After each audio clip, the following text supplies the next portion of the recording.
Arjun Paliwal in person. How you going? Hey, mate, in person's pretty cool, isn't it? Yeah, but so we've got our listener's choice area. This one's been sent in by Sam. We don't have a last name, so Sam, thank you so much for sending this one in, man. And we're going to be looking into 3-bedroom and 4-bedroom houses in Kallangur. Have I said that right? You said it right. I think so. But by the way, you're asking a non-Queenslander for Kallangur. Okay. Could be Kallangur. Kallangur? Yeah, tomato, like whenever you say Ranella. How do you?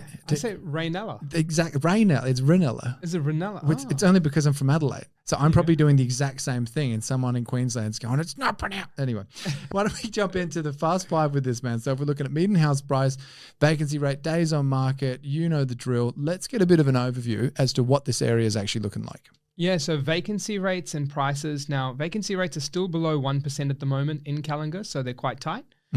In terms of the house price average, it's depending on which source you take, it's sort of in that 6 to 650K mark. Okay. We've got, the likes of our domain pricing at sort of 615, and then we've got the real estate pricing at sort of 605K. But in the sixes is your typical median price of the suburb. Now, for capital growth, though, I think this is the key thing. Brisbane did have a bit of a slow year last 12 months. So people looked at it in one of two ways, as either an opportunity to buy there because things had calmed down for a bit, or as a way to say, hey, let's consider some other markets that were doing just a bit better. Right. Okay. So last year slowed down. And looking forward, are you seeing much promise there, or is it probably going to be a bit of a repeat of last year? Yeah, so this is an interesting concept I believe in called the second wind. And so what that means is the market where it comes off, and there's usually a few changes. It could be supply trends, it could be just general demand and the boom going on for too long.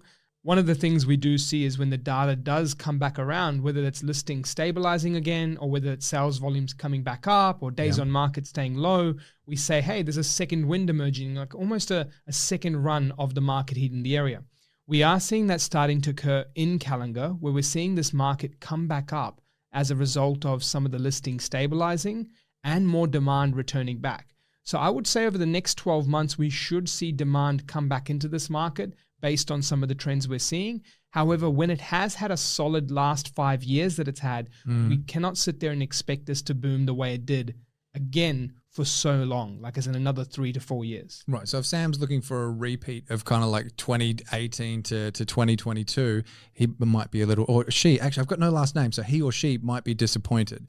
But if you're looking for a bit of a second uplift, then things are pointing in that direction. Have I understood you right? Yeah, you've understood me right. Days on market still very low, so that's a sign of pressure. Okay. The short-term market trends are returning again, so we do expect capital growth to happen once more.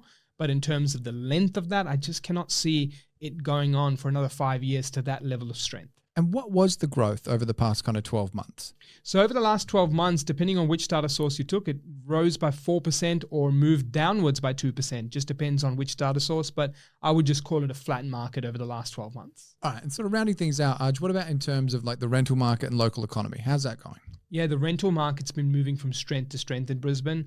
Now, vacancy rates, whilst they're still very low almost everywhere, the last 12 months has seen rents increase in this market by about 15%. I would expect rents to keep rising and do so over the next 12 to 24 months in this suburb. In terms of the local economy, it's part of that North Lakes SA3, or some people go extend it even more and call it the Moreton Bay sort of region. The local economy there is fairly strong. Like we've got a lot of healthy project spend, projects per capita still decent as well. But in terms of Brisbane, it is part of the greater Brisbane area, and Brisbane has a lot going on for itself. I think people are very excited about the big live, the Brisbane Live, I think that's what it's called, or the big sort of infrastructure in the city with a city-changing building. The skyline is about to look very different. There's some exciting stuff there in terms of Brisbane's entertainment landscape. However, I think people can't use that alone in isolation to drive property prices in one way or the other.